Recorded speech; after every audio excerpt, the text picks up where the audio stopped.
ကျွန်ုပ်ငယ်စဉ်ကငပြောပင်တွေနဲ့ဆက်နွယ်နေခဲ့တဲ့ဇက်လန်တစ်ပုတ်ရှိခဲ့ပါတယ်ဂမ်ဘီယာဆန်နဲ့ဖြစ်ရဖြစ်တဲ့အတွက်ကြောင့်ယနေ့တိုင်ကျွန်ုပ်မမိနိုင်သေးပဲရှိနေခဲ့ပါတယ်ကျွန်ုပ်ရဲ့မွေးစာတီးဖြစ်တဲ့ရွာကလေးဟာစစ်တောင်းမြစ်ကြီးရဲ့ကမ်းပါးတနေရာမှာတည်ရှိတဲ့ပဲခူးတိုင်းဒေသကြီးညောင်လေးပင်မြို့နယ်အတွင်းမှာရှိတဲ့မင်္ဂလာကုန်းရွာကလေးဖြစ်ပါတယ်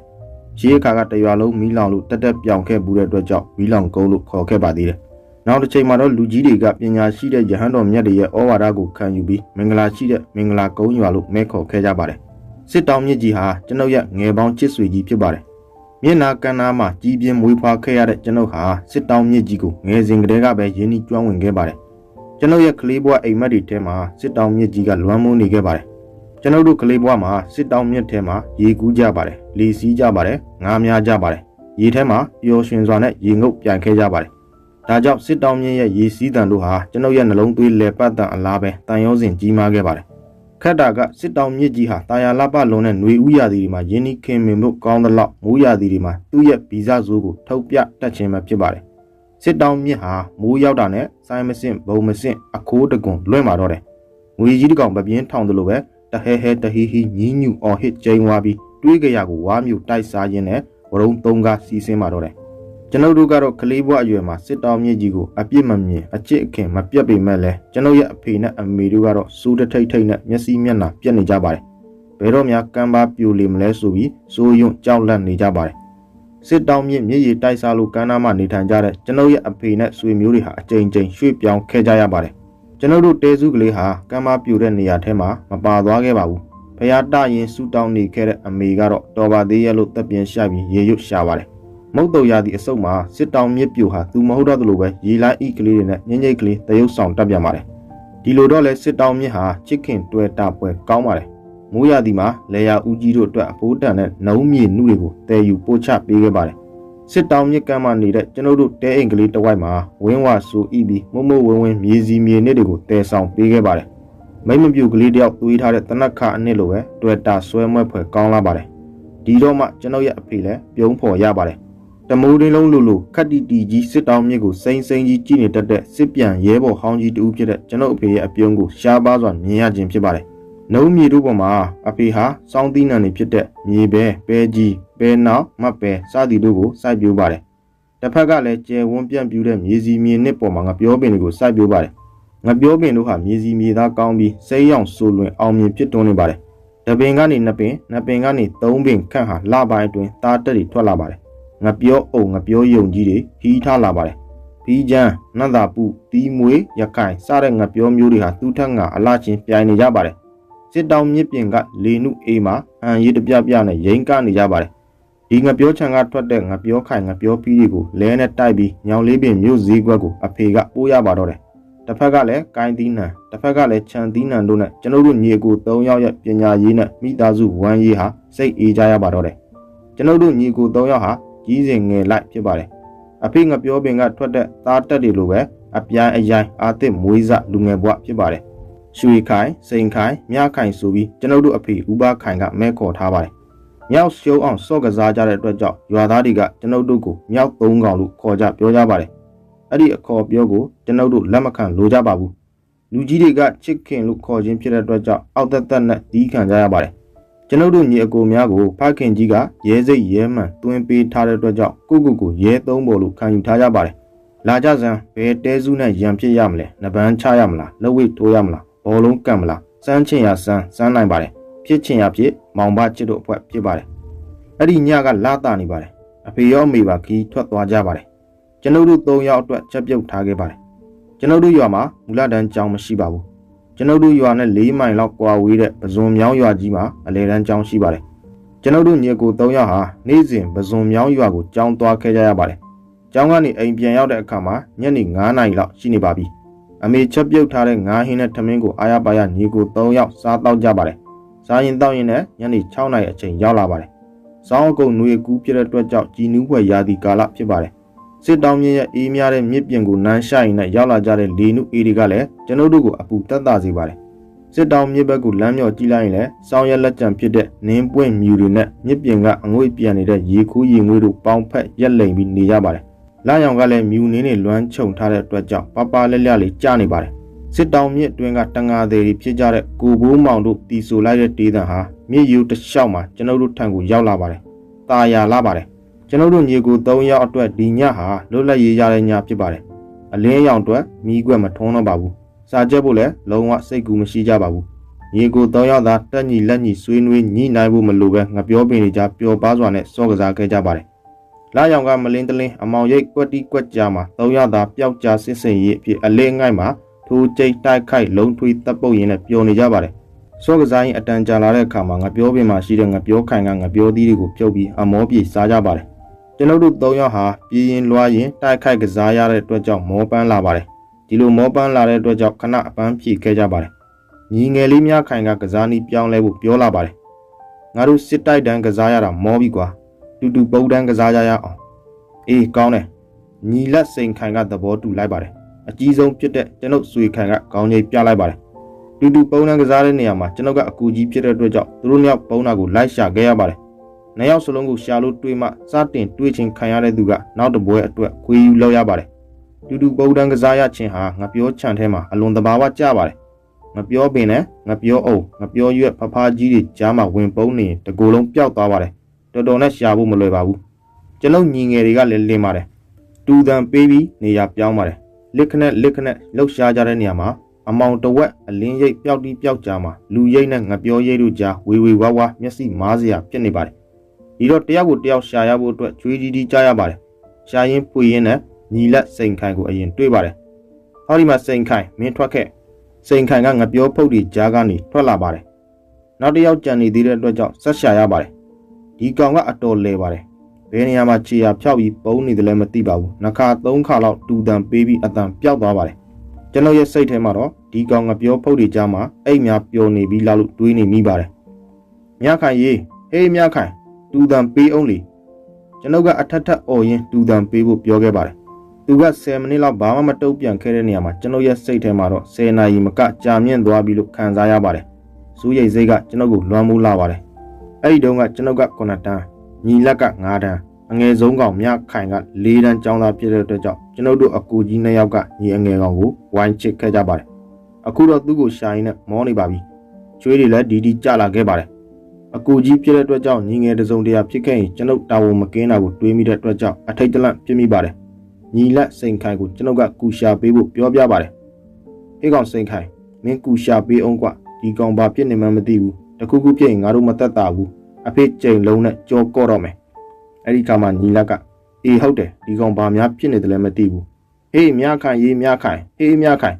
စိုးရိမ်တုံလုံးစွာနဲ့ကျွန်တော်တို့ညီအကိုဗျိုင်းလူခေါ်ကြပါတယ်။အော်ခေါ်ရင်းနဲ့ငိုတံပါလာပါတယ်။ညီလေးရေတို့ကိုမနှောက်ပါနဲ့ကွာထွက်ခဲ့ပါတော့မင်းကိုတို့အစုံပေးပါတယ်။ဒီလိုပြောနေပေမဲ့လည်းမြခိုင်ကိုမတွေ့ရပါဘူး။အတန်ကိုလည်းလုံးဝမကြားရပါဘူး။ကျွန်တော်တို့ရဲ့အတန်တွေကပဲစစ်တောင်းညစ်ရံကိုလွှမ်းမိုးပဲတင်ထပ်စေခဲ့ပါတယ်။ကင်းတန်ကြောင်ခောက်တန်6ချက်တိထွက်လာပါတယ်။အချိန်ကြာလေစိုးရိမ်စိတ်တွေကလွှမ်းမိုးလာလေဖြစ်ပါတယ်။ဒီကောင်တေသလားရှင်သလားမသိဘာဖြစ်နေပြီလဲလို့တွေးရင်အဆက်မပြတ်ငပြောတဖုတ်ချင်းရှာကြပါတယ်။ငွေလီတိုက်ပြီးငပြောရွက်တွေကလည်းအခက်လက်တွေတစ်ဖြက်ဖြက်လှုပ်ရှားရိမ့်ထိုးနေကြပါတယ်။လာရောင်ကြားတွေမှာလည်းအရိပ်မဲမဲတွေကိုတွေးရပါတယ်။ဘာတွေလဲတစီဖန်းစားတာလားနတ်ပဲဖွက်ထားတာလားပွားဟဲ့လွဲပါစီမွေများကြိုက်နေသလားကျွန်ုပ်ရဲ့ဘားပြင်ပေါ်မှာဒီလိုတွေးရင်းနဲ့မျက်ရည်တွေအိုင်ထုံးကျဆင်းလာကြပါတယ်။စိုးနဲ့ဝမ်းနေစွာနဲ့ညီငယ်ကိုနှစ်ယောက်သာဆက်ရှာနေကြပါတယ်။ညီလက်စိန်ခိုင်လဲမျက်ရည်ယိုကျပြီးဘားပြင်တစ်ခုလုံးစူရွှဲနေပါတယ်။ငပြောတဖုတ်ပြီးတဖုတ်ပိုက်စိတ်တိုက်ရှာကြပါတယ်။ဟောတွေးပါပြီ။လာရောင်ပြောက်တွေနဲ့ဝင်းဝါလာပါတဲ့ညီငယ်ရဲ့ဖြူဖွေးစိမ့်လန်းတွေနဲ့မျက်နာလေးအဲ့ဒီခါမှာဟိုဘယ်လိုလဲဘာလဲမြခိုင်မှဟုတ်ပါလိမ့်စားမြခိုင်တော့မြခိုင်ပါပဲဒါပေမဲ့မြခိုင်ကကျွန်တော်တို့ကိုဘာမှစကားမဆိုပဲပြုံးချူပြည်တီမျက်နှာထားနဲ့ကြည့်နေပါတယ်သူ့မျက်ဝန်းကဝိုင်းဆက်ရီဝေနေပါတယ်ပါးပြင်ကလေးတွေကလည်းဖြူဖွေးတဲ့ပုံစံမျိုးမဟုတ်ပါဘူးပန်းသီးမဲ့ကလေးလိုမျိုးမို့ဖောင်းနီမြန်းပြီးလာရောင်ကစမ်းထားပါတယ်ပါးနီလေးပေါ်မှာလာစေးရောင်လေးပတ်ပြန်ထားတဲ့အတွက်ကြောင့်ပီပိကလေးတူအလားဖြစ်နေပါတယ်သူရက်နေပုံကလည်းမခိုးတရုံနဲ့နွဲ့ကလေးဖြစ်ပါတယ်ကျွန်တော်ရဲ့စိတ်ထဲမှာဟာကြာသာမူဂျိုငါညီလေးမိမဖြစ်သွားလေရော့သလားကျွန်တော်စိတ်လှုပ်ရှားစွာနဲ့တွေးလိုက်မိပါတယ်ညီငယ်ကလေးရဲ့ပင်ကိုရုပ်ဟာပျောက်ခြင်းမလားပျောက်သွားပါပြီအလွန်လှပတဲ့မိမပြူကလေးတူတပွဲပြောင်းလဲနေပါတယ်ကျ ကျွန်ုပ်ဟာထူးဆန်းတဲ့မြင်ကွင်းကြောင့်ထိတ်လန့်တုန်လှုပ်စွာနဲ့ညီငယ်ရဲ့ပခုံးနှစ်ဖက်ကိုကန်ရင်းနဲ့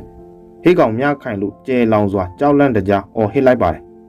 အိမ်ကောင်းရင်ဘက်တရက်ပင်ကြီးမှာအိတ်တန်းတက်နေတဲ့ကြီးတအုပ်တော်မှလှုပ်လှုပ်ရှားရှားဖြစ်ပြီးကြီးပြိုသလိုတအားအားအော်ဟစ်ကြပါတယ်ခြောက်ချစရာကောင်းလာပါတယ်ကံကောင်းပါတယ်ကျွန်ုပ်ရဲ့အတန်ကြောင့်မြခိုင်ဟာဟီးခနဲ့တပ်ပြင်းရှည်ကြီးကိုရှူချလိုက်ရင်းနဲ့တတိပြောင်းဝင်လာပါတယ်အကိုကြီးငါဘာဖြစ်သွားတာလဲဟင်သူ့ကိုသူ့တော်ဘာမှမသိနိုင်ပဲရှိနေပါတယ်ကျွန်ုပ်တို့ညီအကိုလည်းညီငယ်ရဲ့လက်ကိုတယောက်တစ်ဖက်ဆွဲရင်းနဲ့တဲအိမ်ကလေးစီကိုအပြေးလွှားခေါ်ခဲ့ကြပါတယ်တဲထဲမှာရေနံစီမီးခွက်ကိုညှိထွန်းလိုက်ကြပါတယ်ကျွန်ုပ်တို့သုံးယောက်သာဘာစကားမှမပြောဖြစ်တော့ပဲကြောင်တောင်တောင်နဲ့ငြိမ်သက်နေမိပါတယ်ကစားထားတဲ့အတွက်ကြောင့်ကိုလက်တွေလည်းလေးလံလာပါတယ်မီးခွက်ကိုမှုတ်လိုက်ရင်လည်းစောင်းကိုခေါင်းပြီးခြုံပြီးအိပ်ပျော်ခြင်းကိုစားရောက်ခဲ့ကြပါတယ်ဒီဖြစ်စဉ်ဟာတကယ့်ကိုတွေ့ကြုံခဲ့ရတဲ့ကျွန်ုပ်ရဲ့ငယ်စဉ်ဘဝဇက်လန်တစ်ပုဒ်ဖြစ်ပါတယ်အဲ့ဒီဖြစ်စဉ်ကိုယနေ့တိုင်ကျွန်ုပ်မမေ့နိုင်ခဲ့ပါဘူးအပြေရှာမရတဲ့ငပြောပင်တို့နဲ့ဆက်နွယ်နေတဲ့ဂမ်ဘီယာဖြစ်ရဆန်းဆိုပြီးတော့ပဲတွေးတော်မိခဲ့ပါတယ်ကျွန်ုပ်ဟာမူလတန်းပြဆရာလေးဘဝနဲ့တာဝန်ထမ်းဆောင်ရင်းနဲ့အိမ်တောင်ကြားခဲ့ပါတယ်ညောင်သားရရွာကလေးမှာမူလတန်းပြကျောင်းအုပ်ဆရာကြီးအဖြစ်ယာဒူတိုးခန့်ထားခြင်းခံခဲ့ရပါတယ်ညီလက်စိန်ခံကတော့မိဘတွေနဲ့အတူနေထိုင်ပြီးအပူမရှာပဲနေပါတယ်မိဘတွေကလည်းစစ်တောင်မြစ်ကမ်းနှစ်ဖူးမင်္ဂလာကုန်းရွာကလေးကနေညောင်လေးပင်မြို့ကိုပြောင်းရွှေ့နေထိုင်ခဲ့ကြပါတယ်ညီငယ်လေးမြခိုင်တယောက်ကတော့ထူးထူးခြားခြားစစ်သားဘွားကိုရောက်ခဲ့ပါတယ်အဖေမျိုးဆက်ထွန်းကားလာခြင်းဖြစ်တဲ့အတွက်ကြောင့်ဖခင်ကြီးဦးဘခိုင်ကများစွာကျေနပ်နေခဲ့ပါတယ်မြခိုင်ဟာစစ်သားဘွားကနေအစင်းစင်းယာရုတိုးခဲ့တဲ့နေရာမှာယခုအခါမှာဘူကြီးဘွားတော်ရောက်ခဲ့သွားပါပြီတနေ့မှာကျွန်ုပ်တာဝန်ကျတဲ့ညောင်သားရရွာမှာစကားဝိုင်းတစ်ခုကြုံခဲ့ပါတယ်အဲ့ဒီရွာကဘာကြီးမုံလို့ခေါ်တဲ့တက်ရွယ်ကြီးရင်းနေပြီဖြစ်တဲ့ဂမ်ဘီယာပညာတွေကိုလေ့လာလိုက်စားတဲ့အဖိုးအိုတဦးနဲ့စကားလက်ဆောင်ကြားခဲ့ပါတယ်ကျွန်ုပ်တို့ညီကို၃ယောက်ကြုံတွေ့ခဲ့မှုတဲ့ငပြောပင်တွေနဲ့ဆက်နွယ်နေတဲ့ဂမ်ဘီယာဆက်လန်ကလေးကိုပြန်လည်ပြောပြပြီးတော့စူးစမ်းလေ့လာကြည့်မိပါတယ်ဘာကြီးမုံကဆရာကြီးတို့ငပြောပင်ဆောင်နတ်သမီးကလေးကိုတွေးခဲ့တာပါလို့အဖြေထုတ်ခဲ့ပါတယ်ကျွန်ုပ်ကနားမလည်နိုင်တဲ့အတွက်ကြောင့်ဟာဘယ်လိုလဲဘာကြီးမုံရဲ့ကျွန်တော်တော့နားမရှင်းတော့ဘူးခမရလို့ပြောလိုက်မိပါတယ်အဲ့ဒီခါမှာဘာကြီးမုံကဒီလိုလေးဆရာကြီးရဲ့ကျွန်တော်တို့တောရွာတွေမှာအယူဆရှိတယ်ရေးအစဉ်အဆက်ကလူကြီးတွေပြောခဲ့ကြတာပါဘာကြီးမုံဟာရေနွေးချမ်းတငိုကိုငုံတောက်ရင်စကားကိုဆက်ပြောပါတယ်ငပြောပင်ပြူတပြူအသီးလုံးဝမသီးသေးတဲ့ငပြောယုံအစ်စ်ကငပြောပင်ရဲ့အရွက်တရွက်ကိုလက်နက်ကင်ပြီးလာတာတဲ့လဆန်းညတွေမှာ9ရက်တိတိရီးစားစကားကိုညတိုင်းမပြတ်မကွက်ပြောရတယ်အဲဒီကမှကျွန်တော်ကဘယ်လိုပြောရမလဲဘာကြီးမုံရဲ့ငပြောပင်ကတီးပါမလားဗျဘာကြီးမုံကသူ့ရဲ့ကြဲပြောတဲ့နှကန်းထူကြီးကိုပြဲပြီးဟဲလို့ရေမောလိုက်တဲ့နေရာမှာကွန်းစားထားတဲ့ဝါကြန့်သွားကြီးတွေကိုလစ်ပြလိုက်သလိုပဲရှိနေပါတယ်အသိငပြောပင်စောက်တဲ့နတ်သမီးလေးရဲ့တင်ဟာတိတ်ကိုလာပလွန်ပါတယ်တင်ကိုကျွန်ုပ်အလွန်ပဲတွေးချင်မြင်ချင်မိတယ်လေချစ်တတ်တဲ့ကျွန်ုပ်ရဲ့နှလုံးသားကိုငဲ့တနာတဲ့အနေနဲ့ပေါ့လေကိုရောင်ထင်ရှားပြပါလားကွယ်ဘာညာတာကာပေါ့ဗျာပွဲနွဲ့လေး4-5ညလောက်ပြောပေးရတယ်ဒီလိုပြောလိုက်ရင်9ရက်တွင်မှာတညညမှာတော့ငပြောပင်ထဲကနတ်သမီးလေးထွက်လာတတ်တယ်နတ်သမီးကလေးဟာငပြောပင်ကဖြစ်တဲ့နတ်သမီးဖြစ်တဲ့အတွက်ကြောင့်ငပြောညွန့်ရောင်ဝမ်းဆက်နဲ့မြစိမ်းရောင်ပေါ်ဝါလေးကိုခြုံထားတဲ့အဲ့ဒီအခါမှာတော့ပေါ်ဝါပါးကိုလစ်ခနဲ့လူပြီးထွက်ပြေးရတယ်ဒီတော့မှနတ်သမီးကလေးကငပြောပင်ကြားကထွက်လာပြီးသူမရဲ့ပေါ်ဝါလေးကိုအပြေးလွှားလိုက်တောင်းတာပေါ့အဲ့ဒီကမှကျွန်ုပ်ကဘာဖြစ်လို့ပေါ်ဝါကိုလူပြေးရတာလဲဘာကြီးမုံရဲ့ဩဒါလားဒီဘဝကစမ်းတယ်ဗျမော်ဝင်ဘဝလေးဒီဘဝကိုရရင်လိုတရနိုင်တဲ့မျက်စိကိုစီးပြီးကြည့်ရင်နံလောကသားတွေကိုမြင်နိုင်တယ်ဂမ်ဘီယာဆရာကြီးရဲ့အကြိုက်မော်ဝင်အိဆာတရဘဝဆိုပါတော့အေးဘဝကိုလူပြေးရင်တော့ခလုံးမတိုက်ချော်မလဲဖို့တတိထားရတယ်ချော်လဲသွားရင်တော့မလွယ်ဘူးယူတတ်တဲ့ဒီဘဝကိုအိမ်တစ်စက်မြက်ရောက်အောင်ယူပြေးဖို့ကလည်းတော်တော့မလွယ်ဘူးအနောက်ရှက်တွေများတဲ့တစက်မြေရောက်အောင်ယူနိုင်ခဲ့ရင်တော့နတ်သမီးကလေးကမတောင်းတော့ပဲပျောက်ကွယ်သွားပါလေရောအဲ့ဒီကမှကျွန်တော်ကဘာကြီးမုံရဲ့ဖြစ်နိုင်ပါမလားဗျာဆရာကြီးလောကထဲမှာစမ်းကြယ်မှုတွေကအနန္တပါပဲဆရာကြီးပဲစဉ်းစားကြည့်လေဆရာကြီးရဲ့ညီတော်မောင်အခုစစ်ဘိုလ်ကြီးဖြစ်နေတဲ့မြခိုင်ကိုငပြောပင်ဆောင်နတ်သမီးဝင်ပူးလိုက်တော့ယောက်ျားစင်စစ်ကမိန်းကလေးလိုမျက်နှာမျိုးပြောင်းသွားခဲ့တယ်မဟုတ်လားကွယ်ဘာကြီးမုံကကျွန်ုပ်ပြောပြထားတဲ့ဇက်လန်နဲ့ပဲသူ့ရဲ့အယူဆကိုအခိုင်အမာပြုတ်ပြီးတက်တည်တူလိုက်ပါတယ်အဲ့ဒီခါမှာကျွန်ုပ်ရဲ့ကျိုးနဲ့ကျွန်ုပ်ကိုပြန်တုပ်နေမိတဲ့အတွက်ကြောင့်ကျွန်တော်ယုံပါတယ်ဘာကြီးမုံရဲ့ဆိုပြီးတော့ပဲအာမပန်းဒီခံလိုက်ရပါတော့တယ်ဥစ္စာစောက်တွေဟာများသောအားဖြင့်မြစ်ကြီးအိုင်ကြီးတွေတောတောင်ကြီးတွေကြ ကြောက်တောင်ဂူတွေထဲမှာတိုင်းဝင်ပစ္စည်းတွေနဲ့ဖျားကူရီမန်းထားတဲ့အဖိုးတန်ရတနာတွေကိုစောက်ရှောက်နေကြရပါတယ်။တိုင်းနတ်တို့မြည်ဒီမှာလူတို့နဲ့နီးကပ်တဲ့ဆက်ဆံရေးတွေရှိကြပါတယ်။လူသားတွေကဂတိသစ္စာတည်ကြည်ကြတဲ့ရှေးခေတ်အခါတုန်းကဆိုရင်ပိုလို့တောင်နီးကပ်တဲ့နှွေးထွေးတဲ့ဆက်ဆံရေးတွေရှိခဲ့ပါတယ်။မူတော်မျိုးကကြောက်တလုံးငကားမောက်တောင်မှာဆိုရင်ခြေတုံးကရွှေငွေလက်ဝတ်ရတနာတွေငားရမ်းလို့ရပါတယ်။ဥစ္စာဆောင်တိုင်းနန်းရှင်တွေကိုယ်တိုင်ကိုထင်ရှားပြပြီးဂူပေါဝါကနေထွက်လာပြီးတော့ငားပေးကြပါတယ်။နောက်ပိုင်းလူတွေကတီလာအလွန်ပြက်လာကြပြီးငားထားတဲ့ရွှေထည်ပစ္စည်းတွေလက်ဝတ်ရတနာတွေကိုပြန်လည်မပေးကြတာတွေများလာတဲ့အတွက်ကြောင့်သူတို့ဟာလူတွေနဲ့ကင်းအောင်နေလာကြပါတော့တယ်။ငကားမောက်တောင်ကတိုင်းနန်းရှင်ဥစ္စာဆောင်တွေရဲ့အကြောင်းကို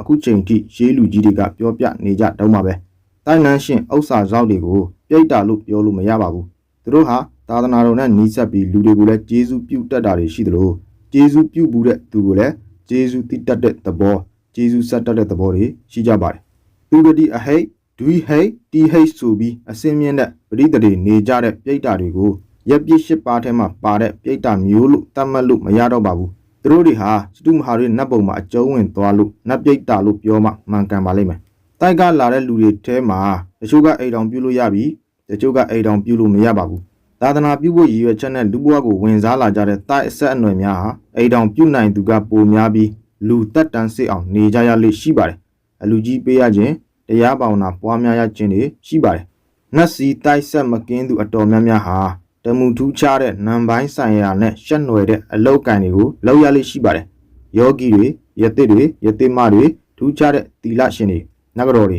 မဲတော်တွေတော်တော်များများဟာနတ်ဘဝတိုက်ဘဝပလလောကသာဘဝတွေကနေလူဘဝကိုလာကြသူတွေများတာကိုလေ့လာမိပါတယ်။ဥစ္စာစောဘဝကလာတဲ့သမီးငယ်တူချစ်သူမမြဲခြင်းကိစ္စနဲ့ခဏခဏကွဲခြင်းကိစ္စတွေဖြစ်နေတဲ့အတွက်ကြောင့်အကြံဉာဏ်တောင်းလာပါတယ်။သူမရဲ့အတိတ်ဘဝကကာမေတုမိစ္ဆာစာရကံဟာကြီးမားခဲလေသလားစစ်စေးကြီးခဲ့မိပါတယ်။ဇာနာစက္ခုအမြင်နဲ့အာယုံခံကြည့်လိုက်တဲ့အခါမှာမွန်အေဂရီဘီယင်မကြီးရှင်စောပုရဲ့အဆက်အနွယ်ဖြစ်ခဲ့ဘူးတာကိုတွေးမြင်ရပါတယ်။ရွှေဒဂုံဇီရီတော်ရှင်စောပုဖရာမှာထူးခြားတဲ့အစီရင်တစ်ခုကိုပြုလုပ်ခိုင်းခဲ့ပါတယ်။အဲ့ဒီစီရင်အောင်မြင်ခဲ့ပါတယ်။သူမဟာသူမနဲ့စိတ်သက်စရိုက်ဝါသနာတူမြတဲ့လက်တွဲဖို့အသစ်ကိုရရှိသွားပြီးတဲ့နောက်မှာအားလုံးစစရရအစဉ်ပြေသွားပါတော့တယ်။ယခုအချိန်ဟာတိုက်စီတိုက်ဆက်မကင်းသူတွေအနေနဲ့အနေထိုင်အပြုမှုတွေကိုအကုသို့မဖြစ်အောင်ဒုက္ခပြုနေထိုင်ရမယ့်အရေးကြီးတဲ့အချိန်ဖြစ်ပါတယ်။မိမိလူဘဝရောက်ရှိလာရခြင်းရဲ့ပဓာနရည်မှန်းချက်သာသနာပြုရည်မှန်းချက်တွေနဲ့ဖီလာဆန့်ကျင်တဲ့လာလာမပတ်သက်တဲ့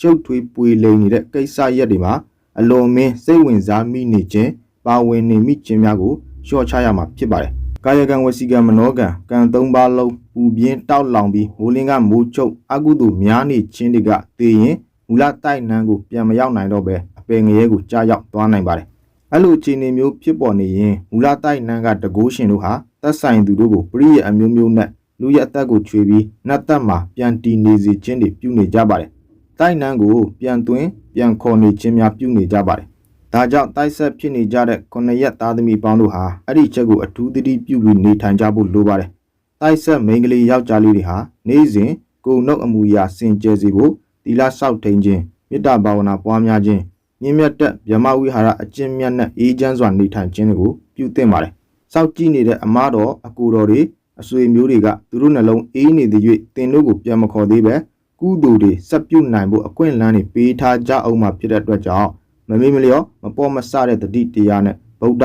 သာသနာတော်ကြီးကိုဝန်းရံပူဇော်နေကြဖို့လိုအပ်ပါတယ်။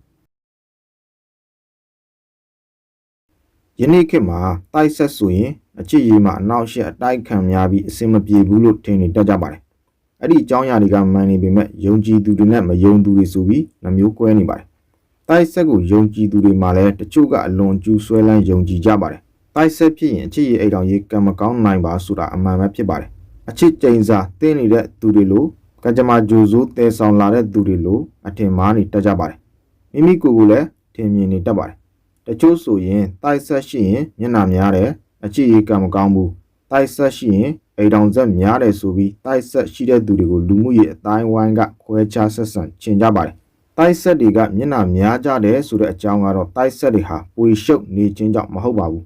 တိုက်ဆက်တွေအားလုံးဟာသူတို့ရဲ့ဘုံကံပါရမီကြောင့်စမ်းပွင့်ပြီးလူချစ်လူခင်များကြခြင်းသာဖြစ်ပါတယ်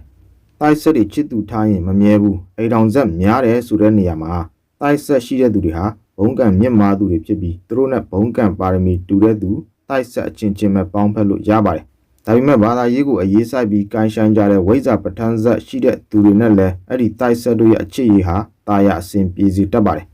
တိုက်ဆက်တွေနဲ့အိမ်တော်ပြုခွင့်စွဲမြဲစွာပေါင်းဖက်ခွင့်ရတဲ့သူတွေဟာတခြားသူတွေတက်တာလွန်ကံကောင်းပြီးဘုံကံမြင့်တဲ့သူတွေသာဖြစ်ကြပါတယ်။ဘာကြောင့်လဲဆိုတော့တိုက်ဆက်ရှိတဲ့သူတွေဟာတိုက်ကအစဉ်တစိုက်စောက်ရှောက်ဖေးမှကူညီနေတဲ့အတွက်မိမိတို့ရဲ့အနာကိုတာမန်လူသားတွေကကတ်လို့မရတဲ့အတွက်ကြောင့်ဖြစ်ပါတယ်။ငကားတိုက်ဆက်ရန်အဆက်တွေဆိုရင်ပိုဆိုးပါတယ်။မိမိကငကားအငွေအသက်တွေမမြင်နိုင်တဲ့နာဂသိတိငကားတကူစွမ်းအားတွေရှိနေတဲ့အတွက်ကြောင့်တော်ရုံဘုံကံတဲ့လူဆိုရင်မိမိရဲ့အနာကိုကတ်လို့မရအောင်တိုက်မှာရှိတဲ့မိမိရဲ့အဆောက်တွေကဖယ်ထုတ်လိုက်ပါတော့တယ်။တိုက်ဆက်တွေရဲ့ဖူးစာဘက်အစ်စ်ကတော့မိမိရဲ့စိတ်ကိုနားလည်တဲ့သူဖေးမှလမ်းပြပေးတဲ့သူ